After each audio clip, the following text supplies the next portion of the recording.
วัสดีครับวันนี้ร้านเดอะโซลาร์เซลล์นะครับตามที่ในสังคมปัจจุบันนะครับลูกค้าหันมาใช้ตัวโคมไฟโซลาร์เซลล์กันเยอะขึ้นนะครับไม่ว่าจะเป็นแบบติดผนังแบบแยกแผงหรือแบบไฟตุ้มหรือแบบไฟถนนหรือจะเป็นแบบชุดมาตรฐานชุดใหญ่ก็ตามนะครับข้อแรกเลยนะครับผมจะอธิบายเรื่องของ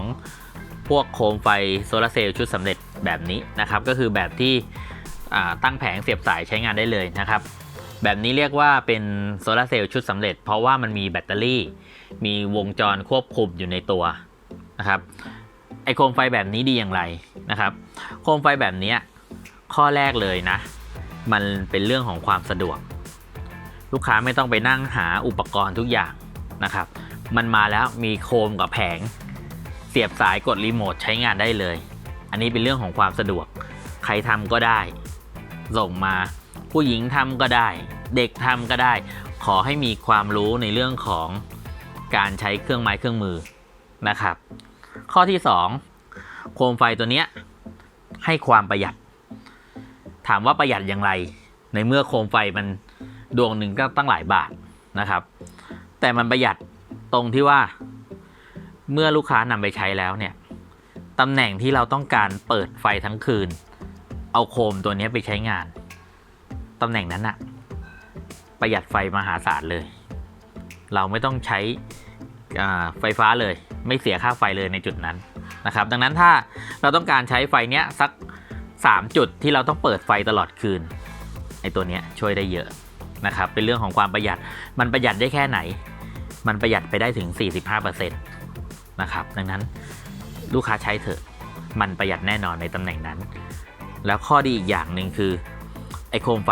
ประเภทนี้มันมีระบบควบคุมแสงก็คือเมื่อมีแสงตอนเช้าโคมมันจะดับเองพอถึงตอนเย็น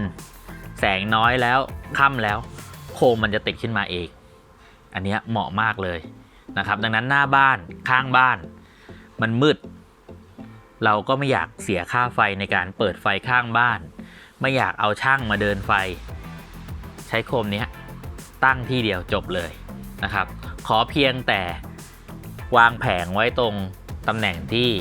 แสงแดดส่องมาถึงเราก็ใช้โคมไฟได้แล้วนะครับแล้วมันทำให้พื้นที่บริเวณนั้นน่ะสว่างปลอดภัยจากอะไรงูขโมยนะครับหรือสัตว์มีพิษต่างๆที่จะเข้ามาอาศัยความมืดบริเวณนั้นดังนั้นโคมไฟโซลาร์เซลล์ตอบโจทย์แน่นอนนะครับตัวนี้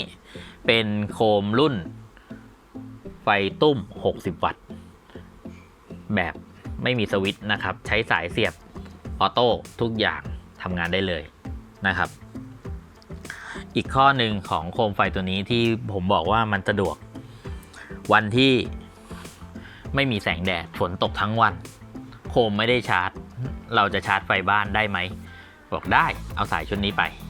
นะครับเป็นสาย USB ด้านหนึ่งเป็นขั้วที่สำหรับเสียบกับตัวโคมนะครับก็เอาสายเสียบโคมนี้ USB ตัวนี้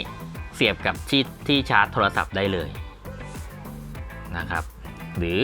ปลั๊กด้วยใหม่เสียบ USB ได้เสียบได้เลยชาร์จโคมได้ทันทีนะครับตัวนี้แล้วก็ควบคุมแสงได้ง่าย